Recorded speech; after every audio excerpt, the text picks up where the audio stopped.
পড়ছি Henry Rider হ্যাগার্ডের the Yellow God. বইটি রূপান্তর করেছে সাইফুল আরেফিন অপু। বইটি সেবা প্রকাশনী থেকে প্রকাশিত হয়েছে। 1. লন্ডন, স্যার রবার্ট এলওয়ার্ড বার্ট এমপির অফিস কামরা। অফিসটাকে রাজকীয় বললেও সম্ভবত অত্যুক্তি করা হবে না। এই ম্যানশনের আধ মাইলের মধ্যে এরকম আর একটা বিল্ডিং নেই। অনেক হিসাব নিকাশ করে বিল্ডিংয়ের বাইরের দেয়ালগুলোয় ব্যবহার করা হয়েছে এবারডিন গ্রানাইট। অত্যন্ত ব্যয়বহুল এই উপকরণটি ব্যবহারের সময় মাথায় রাখা হয়েছিল সম্ভাব্য বিনিয়োগকারীদের মন মানসিকতার কথা। তারা যেন এর জৌলুস দেখেই আস্থা ও আশ্বস্ত বোধ করে, ভাবে এখানে তাদের কষ্টের টাকা বিনিয়োগ করলে কখনো তা বিনষ্ট হবে না। ম্যানশনের আর সব কারুকার্য বা ভাস্কর্যও একই চিন্তা মাথায় রেখে বসানো হয়েছে, যাতে এসব দেখেই সবার মন থেকে আর্থিক নিরাপত্তার বিষয়ে সমস্ত দুর্ভাবনা দূর হয়ে যায়। ইমারতের উপরে বসানো তুলাদণ্ড হাতে চোখ বাঁধা বিচারকের মূর্তি ভরসা জাগায়। আরও কিছু ভাস্কর্য রয়েছে যেগুলো ব্যবসা বাণিজ্যের প্রতীক হিসেবে ব্যবহৃত হয়। এমনই মজবুত করে ম্যানশনটার ভিত্তি তৈরি করা হয়েছে যে খুব বড় মাত্রার ভূমিকম্প না হলে এর সামান্যতম ক্ষতিরও আশঙ্কা নেই। ভূমিকম্পের কারণে ব্যাংক অফ ইংল্যান্ডে যদি বা আতঙ্ক সৃষ্টি হয়, এই ম্যানশনে তার ঢেউ আসবে না, এমনই ধারণা মানুষের। বলতেই হবে, এত সব আয়োজন বৃথা যায়নি। ভিতরের অবস্থা যাই হোক, সাধারণ মানুষের মনে আসলেই আস্থা ও নির্ভরতা তৈরি হয়েছে। উৎফুল্ল কণ্ঠে স্যার রবার্টের পার্টনার মিস্টার চ্যাম্পার্স হ্যাসওয়েল বলছিল, গ্রানাইট ব্যবহারে বাহ্যিক চাকচিক্য বেশি মনে হয় বটে, কিন্তু অবচেতনভাবে হলেও আমরা আসলে চাকচিক্য দেখেই প্রভাবিত হই। বিনিয়োগ থেকে দ্রুত মুনাফা পেতে হলে মানুষকে প্রভাবিত করো, গাম্ভীর্যের সঙ্গে উপস্থাপন করো তোমার বক্তব্য, সাথে আভাস দাও যে জনগণ তাদের বিনিয়োগের বিনিময়ে পাবে কাঙ্ক্ষিত লাভ, দেখবে হাতে নাতে ফল পেয়ে গেছো। এই প্যাচঘোচ মারা কথা এলওয়ার্ডের মাথার উপর দিয়ে গেল। স্যার এলওয়ার্ড একজন ব্যারন, পার্টনারের দিকে আবেগশূন্য দৃষ্টিতে তাকিয়ে আছে। এই বিশেষ দৃষ্টি ইতিমধ্যেই তাকে যথেষ্ট পরিচিত করে তুলেছে। বলল, অতি কল্পনা মনে হচ্ছে, তবে যদি বোঝাতে চাও পাবলিক তোমার বিজ্ঞাপনের ফাঁদে পা দেওয়ার মতো বোকা, তো আমি তোমার সঙ্গে একমত, কিন্তু এই বিশেষ বিজ্ঞাপনটা একটু ব্যয়বহুল। আমি এর রিটার্নের জন্য বেশি দিন অপেক্ষা করতে চাই না। যাই হোক, 20,000 পাউন্ড খুব বড় অঙ্ক না। ঠিক আছে, আর্কিটেক্টে এই গ্রানাইটই ব্যবহার করতে বলে দাও। স্যার রবার্টের রুমটা খুব সুন্দর আর পরিপাটি করে সাজানো। তার টেবিলটা এত বড় আর আকর্ষণীয় যে কোনো সেক্রেটারি অফ দ্য স্টেটেরও সেটা দেখে লোভ হতে পারে। পুরো রুম সেগুন কাঠের প্যানেলিং করা। পুরু কার্পেটের কারণে বিন্দুমাত্র শব্দ হয় না চলাফেরায়। ঘরের এক কোণে পেডেস্টালের উপরে রাখা ভেনাসের মূর্তি, মার্বেল পাথর কুনে বানানো। ম্যান্টলপিসের ওপর ঝুলছে বিখ্যাত চিত্রকর গেইন্সবারোজের আঁকা মিসেস এলওয়ার্ডের চমৎকার এক পোর্ট্রেট। স্যার রবার্ট বসে আছে তার আবলুস কাঠের বিশাল সেক্রেটারিয়েট টেবিলের পেছনে, হাতে একটা পেন্সিল, নাড়াচাড়া করছে আনমনে। ফায়ারপ্লেস থেকে আলো এসে পড়েছে তার মুখে। মোটামুটি আকর্ষণীয় চেহারা, বয়স 44, কিন্তু এই বয়সেই কেমন একটা ফ্যাকাশে ভাব চলে এসেছে তার চেহারায়। তবে মোটেও সেটা খারাপ বলা যাবে না, বরং একরকম সুন্দরী বলতে হবে। তার চোখ কালো, একই রং সূচাগ্র দাড়িরও। নাকটা খাড়া, আভিজাত্য বাড়িয়ে তুলেছে। খুঁত বলতে শুধু মুখখানা। পাতলা ঠোঁট দুটোয় কামুক ভাবের কারণে মনে হয় চেহারায় সর্বক্ষণ খেলা করছে নির্লজ্জ অসততা। সে নিজেও ব্যাপারটা সম্বন্ধে যথেষ্ট সচেতন, সেজন্য গোঁফ রেখে দিয়েছে। ভেবেছে এতে যদি খুঁতটা একটু ঢাকা পড়ে। লোকটার আবেগহীন নিষ্প্রিয় দৃষ্টির কারণে ফ্যাকাশে মুখটাকে প্রথম দেখায় মোমের মুখোশ মনে হতে পারে। যে কেউ বলবে, কি জীবন্ত মুখোশ রে বাবা, মুখোশের পিছনে মানুষ আছে না একটা কাঠের মূর্তি আছে কে জানে। তবে এই মুহূর্তে এইলওয়ার্ডের মুখ থেকে খসে গেছে নিষ্পৃহতার মুখোশ। টেবিল ছেড়ে উঠে রুমের এ মাথা ও মাথা পায়চারি করতে লাগলো সে। শব্দ করে কথা বলছে নিজের সঙ্গেই। এবার জমবে খেলা। মনে হচ্ছে এতেই কাজ হবে, হতেই হবে। এ পর্যন্ত বলে থেমে গেল। থামালো পায়চারি। সুইচ টিপে আলো জ্বেলে তুলে নিল একখানা বাতিল চিঠি। দ্রুত হাতে একটা খসড়া হিসাব করলো ওটার পিছনে। তারপর আনমনেই বলল, 10,17,000 পাউন্ড ক্যাশ আর 20 লক্ষ পাউন্ডের সাধারণ শেয়ার, সাথে হয়তো আরও 7,50,000। আর আমার যা আছে তার দাম কত হতে পারে? 2.5 লাখ। এই হচ্ছে আমার সম্পদ, আমার 20 বছরের পরিশ্রমের ফসল। আর যদি বুম, হঠাৎ কোনো কারণে যদি শেয়ার বাজারে সাধারণ শেয়ারের অস্বাভাবিক মূল্য বৃদ্ধি ঘটে, সেটাকে বলে বুম। আর যদি বুম হয় তাহলে তো কথাই নেই, আরও 20 লাখ পেয়ে যাচ্ছি। বলা চলে এখন আমি অনেক বড় লোক। কিন্তু কদিন আগেও আমার অবস্থা রীতিমতো শোচনীয় ছিল। 5,000 পাউন্ডও ছিল না পকেটে। দেউলিয়া হতে বসেছিলাম একেবারে। সে আমার এত পরিবর্তন হলো কিভাবে? ঘরের কোণে রাখা ভেনাসের মূর্তির সামনে গিয়ে দাঁড়ালো এইলওয়ার্ড। ওটার দিকে তাকিয়ে সহাস্যে বলল, না, তুমি নও, তুমি ধনী বানাওনি আমাকে। তারপর ঘুরে চলে এলো ঘরটার আর এক কোণে। ওদিকটা ছায়ায় ঢাকা। ওখানে একটা স্ট্যান্ডের উপর রাখা আছে আর একটা জিনিস। আবছায়াতে থেকে থেকে চকচক করছে। জিনিসটার উচ্চতা 10 থেকে 12 ইঞ্চি। এর বেশি আর কিছু বোধগম্য হচ্ছে না। শুধু ওটার হলুদ রং আর প্রায় ব্যাঙের মতো আকৃতি বোঝা যাচ্ছে।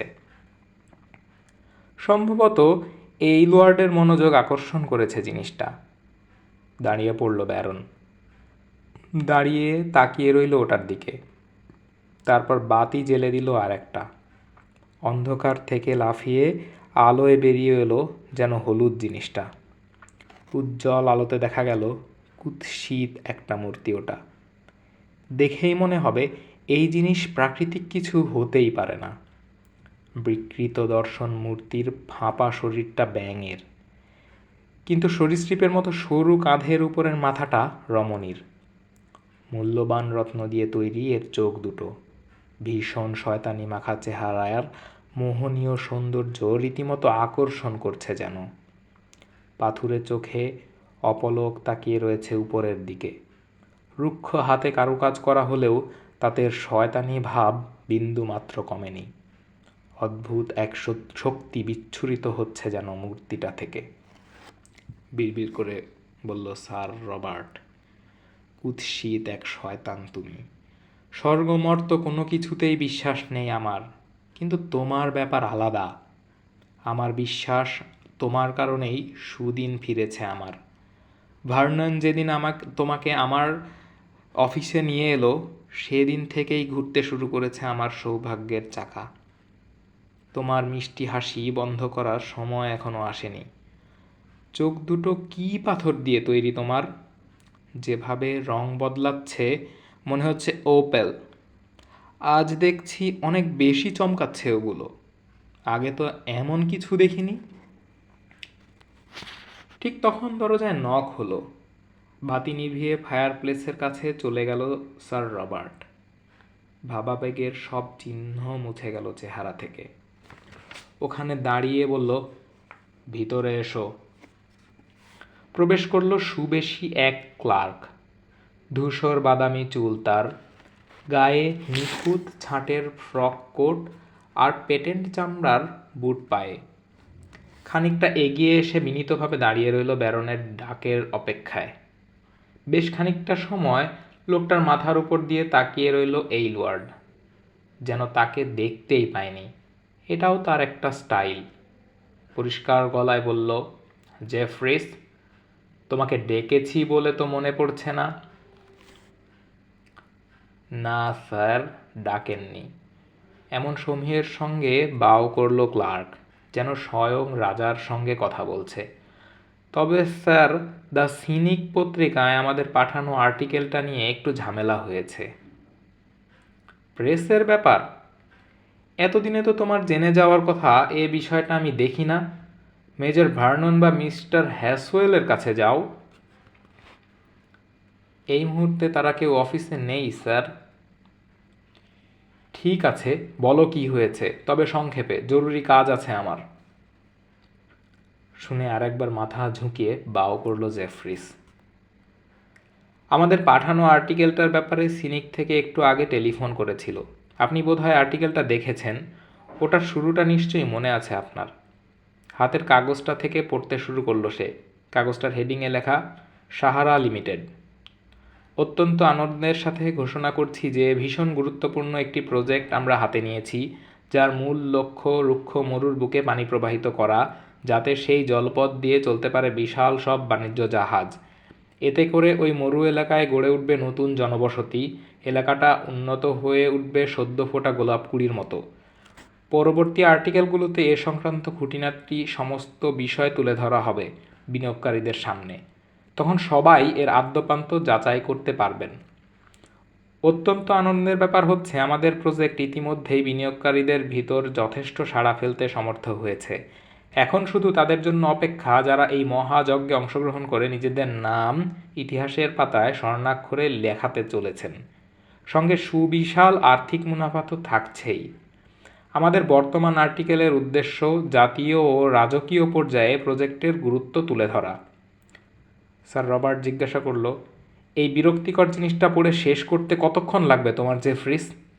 তার দৃষ্টিতে স্পষ্ট বিরক্তি। আর পড়ব না স্যার। আর্টিকেলটা প্রকাশ করার জন্য সিনিককে আমরা 30 গিনি দেওয়ার প্রস্তাব দিয়েছি, কিন্তু ওরা বলছে জাতীয় ও রাজকীয় পর্যায়ে কথাটা এর মধ্যে রাখতে চাইলে আরও 20 গিনি দিতে হবে। সে কি, কেন?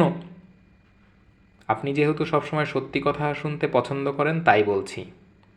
আসলে ওদের বিজ্ঞাপন বিভাগীয় সম্পাদক মনে করেন সাহারা লিমিটেড স্রেফ একটা পোশাকি নাম। আমরা জনগণের সাথে বিশাল একটা প্রতারণা ছাড়া আর কিছুই করব না। তাই 50 গিনির কমে কোনো মতে তিনি শব্দ দুটো ওই আর্টিকেলে স্থান দেবেন না। স্যার রবার্টের মুখে মলিন হাসি দেখা গেল। মাত্র 50? বলতেই হবে লোকটার আত্মসংযম আছে। ওর জায়গায় আমি হলে আরও বেশি চাইতাম। যা হোক, এখনই লাগতে চাই না ওদের সাথে। যা চায় দিয়ে দাও। কিন্তু জেফ্রিস, এই সামান্য ব্যাপার নিয়ে তুমি নিশ্চয়ই আমাকে বিরক্ত করতে আসোনি। না স্যার, আরও গুরুত্বপূর্ণ ব্যাপার আছে। সমস্যা মূলত ডেইলি জাজকে নিয়ে। ওরা শুধু আমাদের আর্টিকেলই ফিরিয়ে দেয়নি, আমাদের কোনো বিজ্ঞাপন ছাপতেও অস্বীকার করছে। এমনকি আমাদের প্রসপেক্টাসের তীব্র সমালোচনা করতেও ছাড়েনি। খানিক চিন্তার পর স্যার রবার্ট মন্তব্য করল, হ্যাঁ, এটা গুরুতর সমস্যা বটে। ভুলভাল বক্তব্য দিলেও সাধারণ মানুষ চোখ বন্ধ করে ওদের কথা বিশ্বাস করে। বিজ্ঞাপনের জন্য আকাশ ছোঁয়া দামের প্রস্তাব দাও। তাও করা হয়েছে স্যার, কিন্তু ওরা রাজি না। হাঁটতে হাঁটতে ঘরের এক কোনায় চলে গেল স্যার রবার্ট। আনমনে চিন্তা করছে। তারপর যেন কোনো বুদ্ধি পেয়েছে এমনভাবে থেমে গেল। ঘুরে দাঁড়িয়ে জেফ্রিসকে বলল, মেজর ভার্নন এলে আমার এখানে পাঠিয়ে দিও। শুনে বাও করে নিঃশব্দে চলে গেল ক্লার্ক। দেখা যাক এবার কি হয়, ভাবল স্যার রবার্ট। দ্য জাজের এডিটর বুড়ো জ্যাকসন হচ্ছে ভার্ননের বাবা স্যার উইলিয়াম ভার্ননের ঘনিষ্ঠ বন্ধু। জ্যাকসনের এক বোনকে বিয়ে করেছে সে, সুতরাং কেউ ওর কাছ থেকে কাজ আদায় করতে পারলে ভার্ননই পারবে। তবে কথা হচ্ছে ওর উপরও পুরোপুরি ভরসা রাখা যাচ্ছে না। ভার্ননকে ব্যবসার শেয়ার দিয়েছি কারণ প্রজেক্ট এলাকাটা খুব ভালো করে চেনে ও। তাছাড়া স্কিমটা ওর মাথা থেকেই বেরিয়েছে। বলতেই হবে পরিকল্পনাটা ভালো, কিন্তু সমস্যা হচ্ছে এখন ও সবটাই জানতে চাইছে। খুব বেশি নীতিবান হয়ে উঠেছে। হ্যাঁ, যেন কোম্পানি নৈতিকতা নিয়ে মাথা ঘামায়। ওই যে এসে গেছে আমাদের শ্রীমান। ডেস্কে গিয়ে বসলো রবার্ট। হিসাবের দিকে নজর দিল। বাইরে ক্লার্কের অফিসে শোনা যাচ্ছে ভরাট গলার আওয়াজ। কণ্ঠটা আন্তরিক। ক্লার্কদের সঙ্গে কথা বলছে। একটু পরে শোনা গেল জোড়া পায়ের শব্দ। দৃপ্ত পদক্ষেপে হেঁটে আসছে। পুরু কার্পেটের কারণে অবশ্য আওয়াজটা মোলায়েম শোনাচ্ছে। স্যার রবার্টের অফিস কক্ষের দরজা ঠেলে ভিতরে ঢুকলো এক লোক, মেজর অ্যালান ভার্নন। মেজরের বয়স বেশি নয়, 32-33 হবে বড়জোর। তবে এই বয়সের অন্যান্য ইংরেজদের মতো তার চেহারায় লালচে ভাব নেই খুব একটা। এমনকি তার স্বাস্থ্যও খুব ভালো বলা যাবে না। পশ্চিম আফ্রিকায় সার্ভিসে থাকাকালীন কালাজ্বরে আক্রান্ত হয়েছিল সে একবার। তাতেই চেহারার ঔজ্জ্বল্য হারিয়ে গেছে। দুর্বল কোনো মানুষ হলে জ্বর থেকে উঠে দাঁড়াতে পারত না, কিন্তু যথেষ্ট শক্তিশালী বলেই আবার 2 পায়ে খাড়া হতে পেরেছে অ্যালান। অ্যালানের চেহারায় এমন কিছু রয়েছে যেটা নজর কেড়ে নেয়। মনে হয় এ লোক নিঃসন্দেহে সৎ ও ভালো মানুষ, আর কেমন একটা রহস্যময়তা খেলা করে তার চোখে। ভাবালু চোখ জোড়া দেখে বলে দেয়া যায় দূরদৃষ্টি আর নানান আইডিয়া খেলা করছে তার ভিতরে। সদা হাস্যোজ্জ্বল মুখ, বড় বড় বাদামি চোখ, একটু বড় কপাল দেখে মনে হয় অসুস্থতার কারণে চেহারা মলিন হয়ে গেলেও শরীরের দিক থেকে পুষিয়ে গেছে সেটা।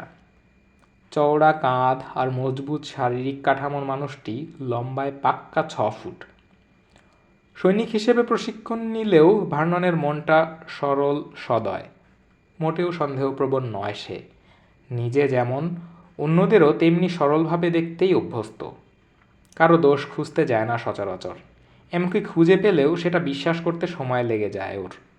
ঠিক এই কারণেই স্যার রবার্ট ও চ্যাম্পার্স হ্যাসওয়েলের অফিসে একদমই বেমানান মেজর। বর্তমান পরিস্থিতি নিয়ে অ্যালান একটু উদ্বিগ্ন। ওর বর্তমান মানসিক অবস্থার তুলনা চলে ডাঙায় তোলা মাছের সঙ্গে, কিংবা নোংরা পানিতে মরণাপন্ন মাছ।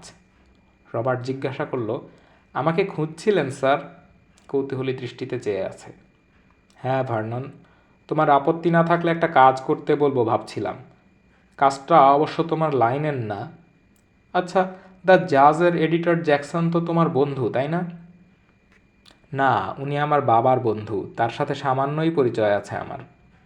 তাতেই চলবে। যাকে বলে গোয়ার গোবিন্দ লোকটা, আমাদের সাহারা স্কিমটা সে মোটেও পছন্দ করছে না। কেউ না কেউ তো ওকে ফুসলেছে নির্ঘাত। বিজ্ঞাপন তো নিচ্ছেই না, উপরন্তু স্কিমটার তীব্র সমালোচনাও করছে। অন্যান্য পত্রপত্রিকা কিছুই করতে পারবে না আমাদের, এমনকি দরকার হলে ওদের বিরুদ্ধে লড়াইও করতে পারবো আমরা। তবে জাহাজের ব্যাপারটা ভিন্ন। জানোই তো, শত্রুকে ছোট করে না দেখাই ভালো। আসল কথা হচ্ছে, তুমি কি একটু ওদের অফিসে যেতে পারবে? সামনাসামনি কথা বলে এডিটরের ভুলটা ভেঙে দিতে পারলে খুব ভালো হতো। উত্তর দেওয়ার আগে অলস পায়ে হেঁটে জানালার কাছে চলে গেল অ্যালান। বাইরে তাকিয়ে বলল, পারিবারিক বন্ধুদের কাছ থেকে উপকার চাইতে ভালো লাগে না আমার। আর আপনি যেমনটা বললেন, ওটা আমার লাইনও নয়। তবে এর সাথে যদি ইঞ্জিনিয়ারিংয়ের কোনো সম্পর্ক থাকে, তাহলে সানন্দে তার সাথে কথা বলবো আমি। শেষের কথাটা বলার সময় উজ্জ্বল হয়ে উঠল অ্যালানের মুখ। ইঞ্জিনিয়ারিংয়ের সাথে কোনো সম্পর্ক আছে কি না তা বলতে পারবো না। তুমি নিজে যদি খোঁজ নিয়ে দেখো তো খুব ভালো হয়। একটু কঠোর কণ্ঠেই কথাটা বলল স্যার রবার্ট। কিন্তু এত কাঠখোট্টাভাবে চিন্তা করলে চলবে কেন? হ্যাঁ, এটা সত্য যে আমরা সবাই আলাদা আলাদা ডিপার্টমেন্টের দায়িত্ব নিয়েছি, কিন্তু এটাও তো ঠিক যে একসাথে হোক বা আলাদা, এন্টারপ্রাইজের জন্য আমরা সবাই দায়বদ্ধ। এই বোধটা তোমার ভিতরে কাজ করে কিনা তা নিয়ে আমি কিন্তু বেশ সন্দিহান। ধীরে কিন্তু গাম্ভীর্যের সঙ্গে গায়ে জ্বালা ধরানো কথাগুলো বলল স্যার রবার্ট। মৃদু কাঁপছিল অ্যালান। ধীর ও গম্ভীর কণ্ঠে বলল, চিন্তাটা আমার মধ্যে আছে, বেশ ভালোভাবেই আছে। স্যার রবার্ট একজন ব্যারন, আর অ্যালান ইঞ্জিনিয়ারিং কোরের রিটায়ার্ড মেজর। যে কেউই বুঝতে পারবে তাদের চিন্তাভাবনার ব্যবধান দুস্তর। দুজনের জন্ম, বেড়ে ওঠা, পরিবেশ, পারিপার্শ্বিকতা সবই একেবারে ভিন্ন। কোনো ব্যাপারেই মিল নেই তাদের। মুহূর্তখানেক অ্যালানের মুখের দিকে তাকিয়ে রইল স্যার রবার্ট। ভাবছে মেজরের কথার অন্য কোনো অর্থ রয়েছে কি না। মুখে শুধু বলল, ঠিক আছে, নিচে আমার গাড়ি দাঁড়িয়ে আছে, ওটা এখনই তোমাকে ফ্লিট স্ট্রিটে নিয়ে যাবে। ক্লার্কদের কাউকে বলে দিও পত্রিকা অফিসে ফোন করে তোমার যাওয়ার কথা জানিয়ে দিতে। আর হ্যাঁ, ডিনারের আগে আজ বেরোচ্ছি না। তোমার কাজিন হ্যাসওয়েল আসতে পারে, সম্ভব হলে এদিকে একবার চক্কর দিয়ে যেও। যাও, বুড়ো জ্যাকসনকে ম্যানেজ করে এসো। আর সবার মতো ওরও নিশ্চয়ই একটা মূল্য আছে। যাই সে চাক, সেটা নিয়ে মাথা ঘামিও না, স্রেফ রাজি হয়ে যেও। চাই না আগামী 2-1 সপ্তাহ গলার কাঁটা হয়ে থাকুক বেটা আমাদের। 10 মিনিট পরের কথা। অ্যালানকে নিয়ে স্যার রবার্টের 2000 গিনি দামের গাড়ি রওনা হলো দ্য জাজের অফিসে। অফিসের গেটে পৌঁছলে দারোয়ান তার পোস্টের নোংরা কাচের দেয়ালের ওপাশ থেকে বাও করল অ্যালানকে।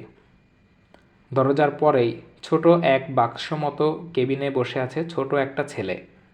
অ্যালানকে থামিয়ে জিজ্ঞাসা করল এখানে তার কী কাজ। অ্যালানের নাম শুনে ছেলেটা বলল, গভর্নর বলে পাঠিয়েছেন মিস্টার অ্যালান এলেই যেন তাকে 3তলার সম্পাদকের অফিসে পাঠিয়ে দেওয়া হয়। 3তলায় উঠে প্রথমে ডানে তারপর বামে যেতে হবে বলল। জায়গা মতো পৌঁছে অ্যালান দেখল ওর অপেক্ষায় রয়েছে উদ্বিগ্ন চেহারার এক ক্লার্ক।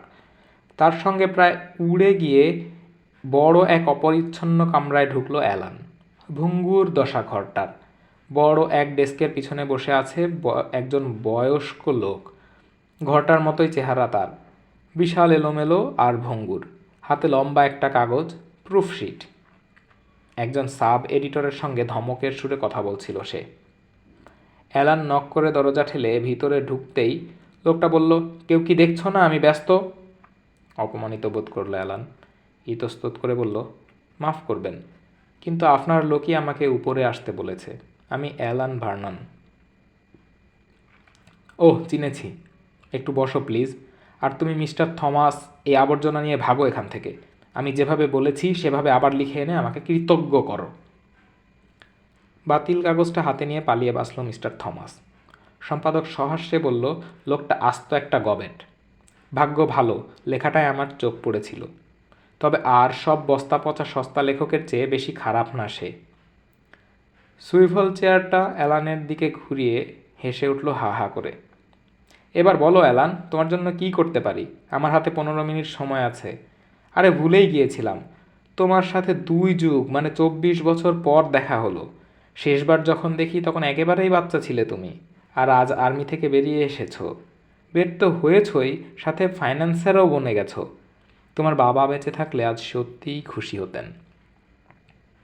আমি আর্মি ছাড়িনি, বলল অ্যালান। আর্মিই আমাকে ছেড়ে দিয়েছে। অসুস্থতার অজুহাত তুলে কর্তৃপক্ষ আমাকে যুদ্ধ পরিস্থিতির অযোগ্য ঘোষণা করেছিল। ওদের বক্তব্য হলো কালাজ্বরে পড়ার পর কখনোই আর স্বাস্থ্য পুনরুদ্ধার করতে পারবো না। দেখতেই পাচ্ছেন ওদের ধারণা ভুল। উজ্জ্বল ক্যারিয়ারের শুরুতেই মুখ থুবড়ে পড়তে হলো তোমাকে। দুর্ভাগ্য ছাড়া একে আর কী বলবো। দেখার চোখ থাকলে ওর অফিস ঠিকই চিনত তোমাকে। তোমার চেহারা নকশা দেখছি অনেকটাই বাপের মতো হয়েছে। সাথে আর একজনেরও আভাস রয়েছে। মাথা ভরা ধূসর চুলে আঙুল চালাতে চালাতে বলল বুড়ো এডিটর। তবে তার চেহারা সম্ভবত তোমার মনে নেই। যাকগে, কাজের কথায় আসি। অফিসে বসে স্মৃতিচারণ করে সময় নষ্ট করার সুযোগ নেই। মনে হচ্ছে বিশেষ কিছু বলতে বা চাইতে এসেছো। খানিকটা দ্বিধান্বিত কণ্ঠে শুরু করলো অ্যালান। ব্যাপারটা সাহারা